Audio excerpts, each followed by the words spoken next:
Hello and welcome everyone. This is the Founder Scoop. My name is Jacob Lee, and today I have with me Kevin Klippel.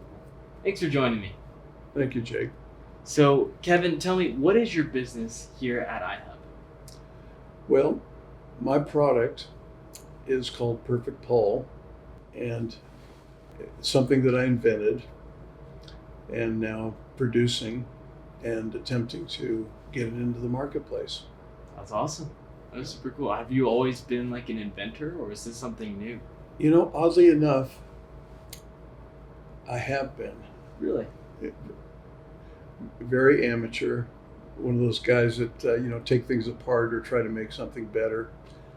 My mother, bless her heart, once said to me, as she noticed that I had that tendency, he says, your grandpa was an inventor. Really? I said, he's also a scoundrel. A womanizer and a drinker, and abandoned my mom and her sisters. But I guess I got that inventing gene. You got the good stuff. Yeah. That's awesome. That's cool. Tell me, what is the actual invention that you created? Right? Your company is called the Perfect Pull, right? Perfect Pull USA is the website, yep.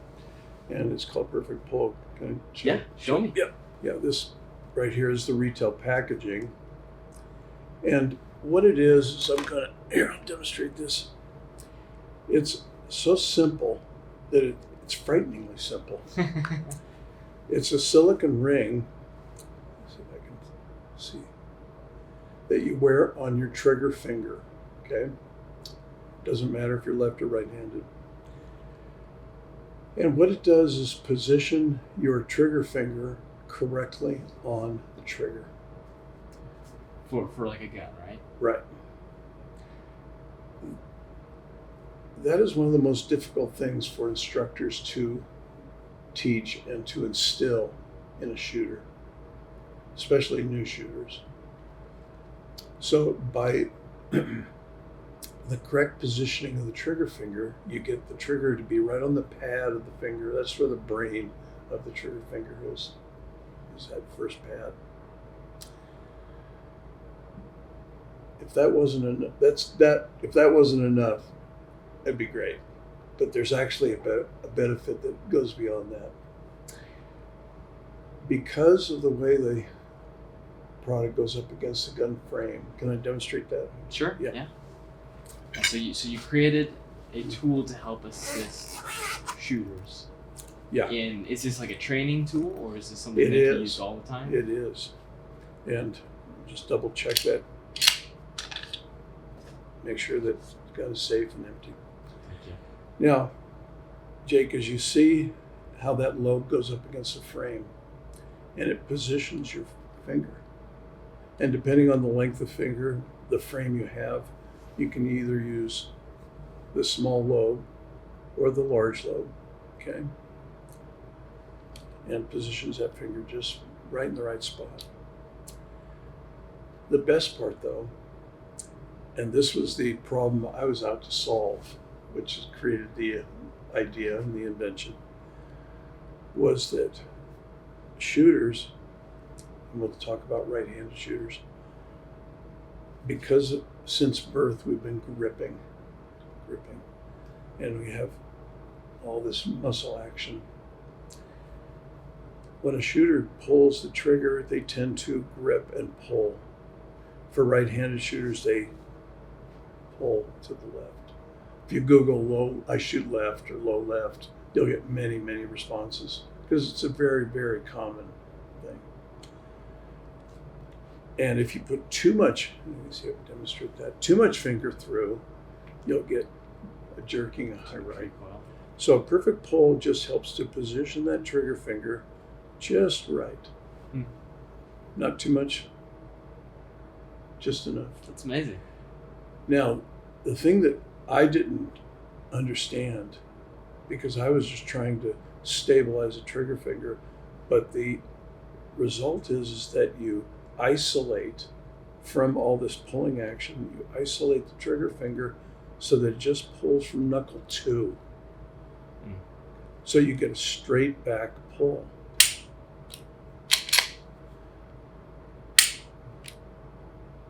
Yeah, that makes total sense. I know. Now, I've been selling these at gun shows, and I can't tell you how many times, let's face it, at gun shows, guys are usually gun guys walking by, and they'll get one on their finger, and they'll pick up my demonstration gun that I can use on the table, and they will go, oh, and they feel that straight back pull. Yeah. Oh my, that's really unique. So you have more accuracy, tighter groupings, and a higher repeatability rate. That's amazing. That's awesome. So you must be a big gun guy then. Well, I wasn't that big, but when I went to a training course with brothers and brother-in-laws, they dragged me there, and I was like, okay, I will. And when I came back, I picked up a SIG locally in town and started shooting more to practice what I had learned at this 2-day course. And I noticed that I pulled left. In other words, on the target, the first or second round would be online. But as you work your way through the magazine, the tendency was to drift left on the target. Interesting. Yeah. And this is so common, very common. And I was trying to figure out, why does that happen? And I was, you know what dry fire is, Jake? No, tell me. Oh, it like what we're doing right now. Okay. It's Yeah. practice. Okay. And so one night I was dry firing, just practicing what I'd learned at this course. And instead of aiming at the light switch on the wall, I raised and looked from this point of view from above. Yeah. Pointed the gun up. Yeah, to see what was going on. What are the mechanics of why, and try and go a little faster and see what. And I noticed that, if you can see on the camera, I was pulling from knuckle 1. And that generates, that's where you get the left. That's cool. And for a left-hander, the same thing. So true story, took some toilet paper, wadded it up in a little cube, scotch taped it on my finger to stabilize and take up that gap there between the finger and the frame. Yeah.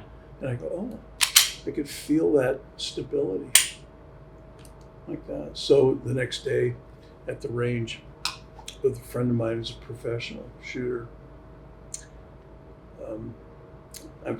I took paper towel this time, and you upgraded your prototype. I upgraded, yeah, and I was doing that, and he looked over my shoulder and says, "What are you doing?" I'm scotch taping this paper on my finger, and I explained. I said, "Richard, I'm, doing that and stabilizing." And I said, "Am I crazy?" He goes, "No." He says, "Professionals, rifle, pistol, so forth, will put some putty on their grip to do that very thing." He says, "You can buy that product. You can buy those aftermarket, but they're going to cost you $150, $200. Wow, that's expensive. I said, "Oh my, okay." Well, so then we went shooting, and I could feel the difference. The straight back pull, I was not always a bullseye, but my shooting improved. More precision. Improved, yeah. That's amazing. So that's where it started. That is so cool. And then I started just the process of trying to figure out how to make it better, because I couldn't just scotch tape paper on my. Yeah, now it looks like is it a silicone ring that you've created? Right. Yeah. I mean, I have a Ziploc bag, large Ziploc bag full of different widths, different lobe sizes. You can see here, Jake, there's 2 lobes. Started out though, a thinner prototype, 1 lobe. I don't even remember the depth of the lobe. Now it's 3/8 and 1/4, but all different funny shapes and different materials. Tried to 3D print it. I can never find anything soft enough Was a 3D printer just too? Yeah, even too the hard? softest materials that a 3D printing tech friend of mine, he's an engineer, and that's his profession. We just couldn't find anything soft enough. So we ended up with silicone on a shore value, which is hardness rating scale. This is 18 to 20. So it's gummy barrel. Yeah. That's awesome. Comfortable, but many shapes and widths and different materials. That's so cool. Now, do you have a background in this and like No. engineering? What is your background? Well, mechanical engineering. For many years, I sold motors, switches in Northern California, from where I'm from, and so I easily could have been in a high-tech company's offices in the morning, talking about speed controls or stepper motors or something like that, and then been out in the valley selling a farmer a big, 30 horsepower motor. So that was our business, and eventually I really tired of that corporate sort of rat race. Yeah. There wasn't any mobility in the company that I was in. Managers and people above me, they were all about the same age, so there's no place to go. And I had done a little bit of painting with an uncle, and had then acquired a couple of landlords in the Bay Area that was a very high Asian population, and they owned a lot of property. And met a gal who had some rentals, and I painted a couple for her, and she introduced me to eventually about 7 or 8 of her other associates. Wow. And the next thing I know, I was painting full time. That's cool. And 23 years later. So did you start like a painting company Yeah, after yeah. I was a painting contractor in Northern so California cool. for many years. Opportunity just kind of fell at your feet there. That's cool. Yeah, I did. So did you start any other companies since then, or was painting kind of your big career move? Yeah, that was a big shift. Yeah. That's awesome. And a little sprinkled in there, some other, attempts at different businesses. And, yeah. What else did you try? mostly sales related. Sales related. Yeah. That makes sense. Yeah. Well, that's cool. I feel like that gives you a good foundation, right? As long as you have some experience, then whenever you have an idea like this, like that experience bodes well for starting a new company. I had come up with a couple of different products along the way. I actually invented one thing that got patented, and I had a couple other patent applications and so forth. So I had kind of dabbled in that world, and tried to get those ideas off the ground. None of them really took hold like Perfect Pull has, but Sure. yeah. What did you learn from those experiences? Number one, I'd say you have to validate your idea. You could have a what is that term? Rube Goldberg, I think. Am I pronouncing that right? In other words, you've invented a crazy idea to solve a specific problem that really doesn't have a market. Yeah. And I had a couple of those.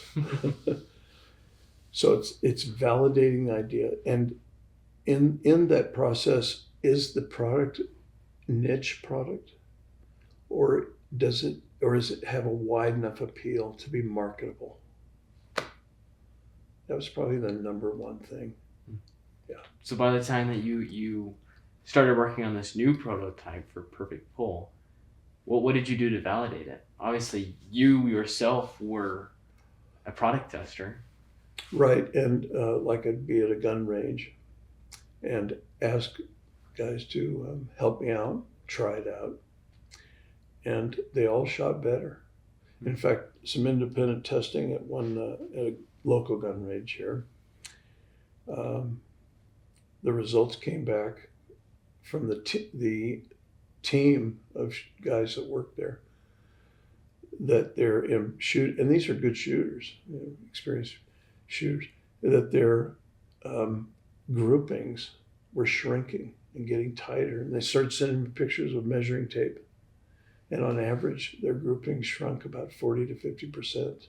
Wow, that's really significant. I know. That's when and this was early prototype, just made from alumilite, which if you go into Hobby Lobby or some Michaels or something, you can buy latex mold material where you add a little hardener and mix it up. That was my early prototyping process. And so they were just fitted with early prototypes. Yeah. That's incredible. That's awesome. Yeah. So when did you actually start developing this product? Gosh, it's probably been almost 3 years. Wow. Yeah. And that first year and a half process was just moving through the prototyping process, trying to figure out how to make it, dimensions. For example, it just had a single lobe. You can see it's 2 lobes now, as we talked about. But originally it was just a single lobe. And then actually a friend of mine who tested for me said, well, why don't you put 2 lobes on there? Never even thought about it. In fact, at a gun show recently, because like I mentioned, I have been selling these at gun shows for this last year. She came up and she was a previous customer. She goes, you said that there was 2 lobes. I go, yeah, there's 2 lobes. She goes, you're wrong. There's the small lobe, the large lobe, and no lobe. I never even thought of it. So, yeah. So, I was introduced to a man who had been a VP of manufacturing with Motorola for like 15 years, who now lives here in the Orem area. And he really helped me put this product together manufacturing-wise because of his contacts in Asia. That's amazing. Yeah. So he was able to help you kind of figure out the supply chain and how to actually start producing a lot of these. Yes. And contacts for molds and production and so forth. Wow. So I'm going to circle back to that question. What did I learn, or what was important? And like I said, the validating the product, almost as important, was knowing the right people. This is what happened in my first attempt where I got something patented and so forth, and I didn't know the right people. You have to know the right people. That's what this iHub environment is so valuable. Introduces you to people normally you would never know. You'd never meet. 100%. Yeah. Yeah. How has your experience been here at iHub? Well, I'm a very new member. I was just accepted 2 weeks ago. Three weeks ago. About 3 weeks ago. And then I spent a week in San Diego visiting a new grandchild. And so I'm still really getting my feet, grounded in this place. They're going to assign me a table, etc. Yeah. But already I've met people who I would never have met before who are interested in my product. Yeah. That's amazing. And I may say about that, because of who the people are here at iHub, right? Corbin and the others. There's a vetting process that I'm sure they do so that the people you meet are legitimate. It's very important. And I'll tell you why. There's a lot of guys out there, people who basically are scammers. They're looking for a way to get something for nothing. And I had that experience. So a potential investor who promised the world and then delivered nothing. And then once his story started to fall apart and things not matching up, we discovered that he was just basically telling lies, you know. And that produced not a termination of the relationship, it produced a lawsuit. Oh man. Okay. How long did it take before you guys figured out that it was not? Probably a month or so. Okay. The initial vetting appeared to produce a good result. Yeah. But now looking back, I recognize that we didn't push hard enough. So what advice would you have for other entrepreneurs to avoid a situation like that? It might feel uncomfortable, but to ask questions, dig deeper than you ever would think or be comfortable digging in somebody's character and their relationships, their other relationships. Just for example, when asked about a previous employer, he said, "Oh, I thought I could run his business better than he, so I went on my own." Right? Come to find out, his previous employer had fired him for fraud, billing of services not delivered, and stealing customers. So, my fault for not digging deeper. Yeah, that makes a lot of sense. Yeah, but that would be, to answer your question, that would be my word of advice, is to be absolutely relentless in digging into somebody's past and their character and their relationships. Yep.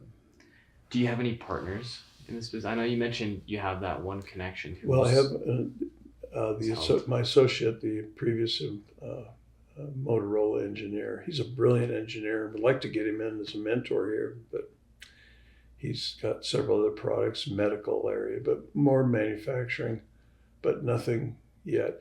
I am negotiating with someone here at iHub, and there's a possibility, somebody that you'd know, and so forth, and has been vetted. So that's awesome. Yeah, that's exciting. It is, because it's where I am now. I've been selling the product at gun shows. It sells well. Usually they're 2 days, and I sell product all day long, both days. But the next step now is to move to retail.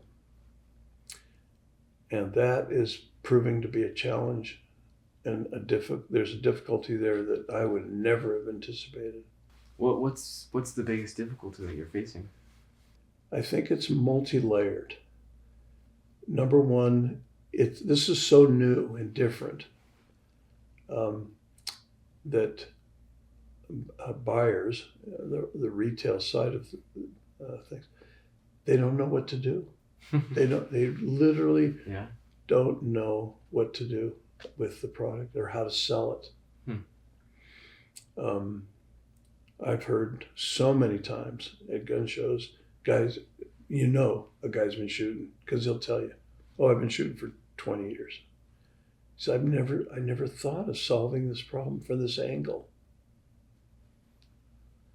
Well, if a shooter feels that way, can you imagine what a buyer is going to think? Yeah, totally. Yeah. So, number one, it's that new. And what I've found is that retailers are very risk averse.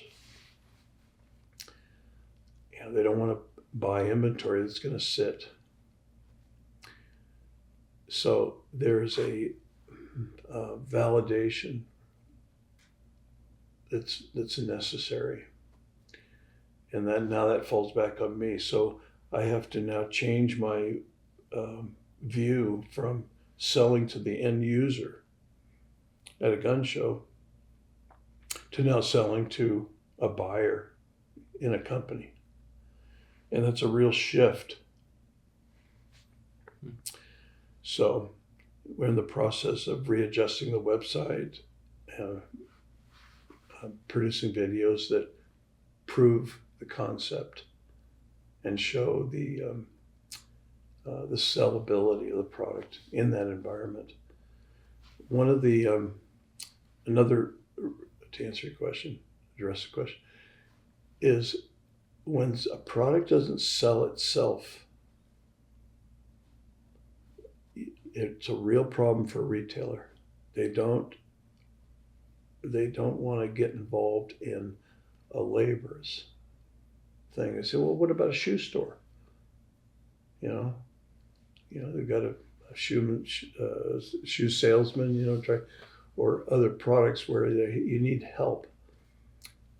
But that's a specific kind of marketing and retail environment where in a gun shop or gun store, there isn't a lot of help.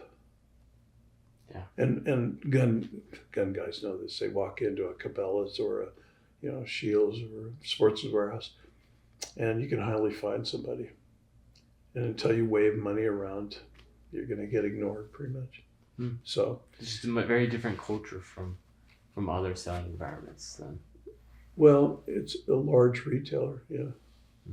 So different than a gun show where people are walking by your table and say, hey, what do you got there? And stop and you can explain the product. So those things need to be overcome, readjusted. And that's where being part of iHub, I anticipate help in that way, the mentorship and so forth. 100%. So the newness of the product, the new idea, and then the retail environment, as I just explained. And so it's been a challenge to get retailers to buy into the concept. Yeah, that makes sense. So what is your long-term vision for the Perfect Pull? Where do you see this going? Well, it'd be the goal initially is to penetrate the large retail environment. Sportsman's Warehouse, for example, is 145 stores. Yeah. Shields is around 36 or 50, something like that. The single retailer, the mom and pop retailer, is, which I have a few of those now. It takes just as much work to get into that one store as it does to get into a chain. Interesting. So the goal is adjusting the marketing and the presentation to appeal to a larger chain. And then the goal then be to level up at starting at, say, 100 stores, then 300 stores, 500. When you go through and add up how many gun stores there are and how many gun stores there are with ranges, where that's the perfect environment where somebody could try this and try the product and shoot better and then purchase. You get into actually the several thousands of potential retailers. So even with a 3 or 5% market penetration, I would be well over 1,000 outlets. That's incredible. Yeah. And that's the goal, and it's probably going to take a year or two to reach that. But that's it. And then, to extend your question, hopefully, and I think that the product will appeal to a large manufacturer in the firearm industry and basically purchase the product. So that's the exit strategy. Yeah, you want to have a big exit with one of them. Yeah, just let them buy it. Yeah. Because a man of my age, I can't keep doing this forever. Yeah. What made you want to do this, in the first place? It's a good question because my kids are just like, Dad, are you crazy? And I don't know. You got to keep going. You got to keep doing stuff. I had basically retired out of California, and was living here where I have brothers and sisters and adult children. And life was kind of quiet and nice and relaxing. And then I came up with this idea and just said, no, it's all right, I'm going to pursue it. So you came out of retirement to pursue this idea? Oh, yeah. Wow, that's awesome.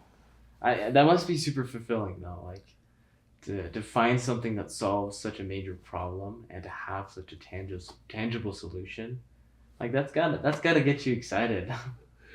Yeah.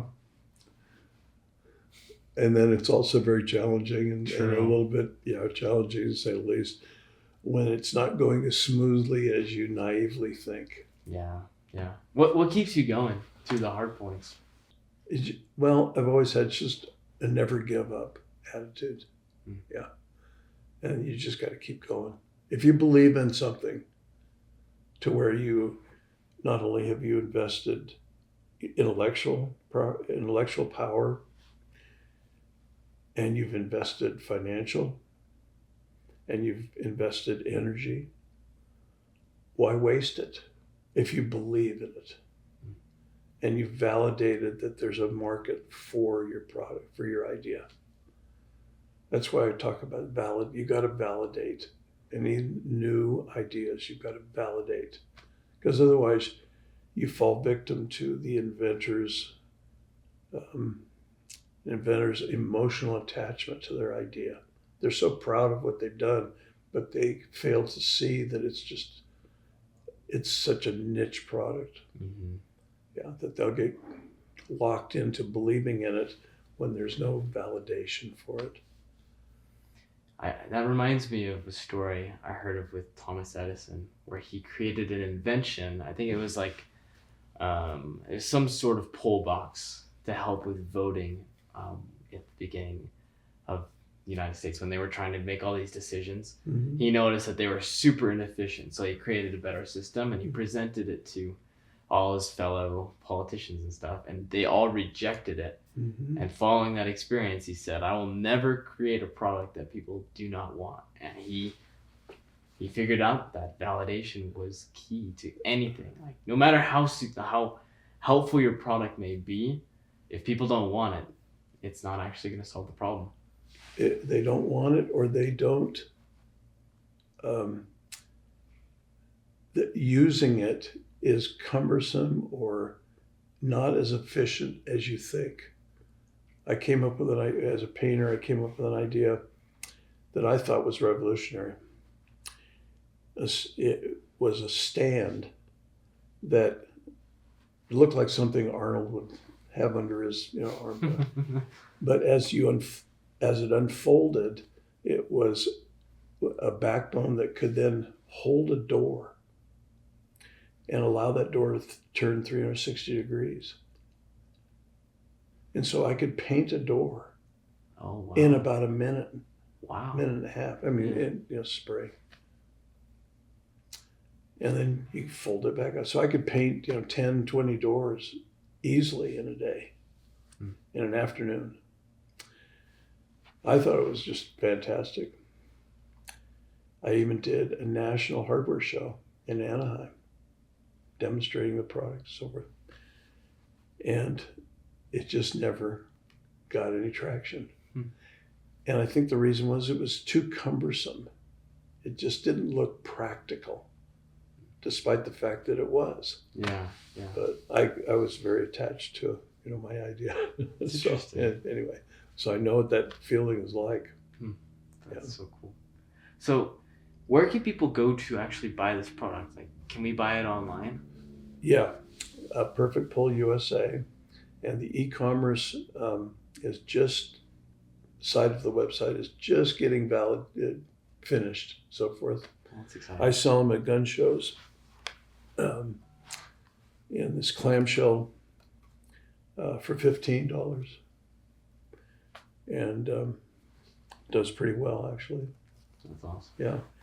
And there's, on the website also, there's a few retail listings where products available. Yeah. Wonderful. Well, Kevin, thank you for joining me today. I appreciate hearing your story. You bet. Thanks for having me here. Okay.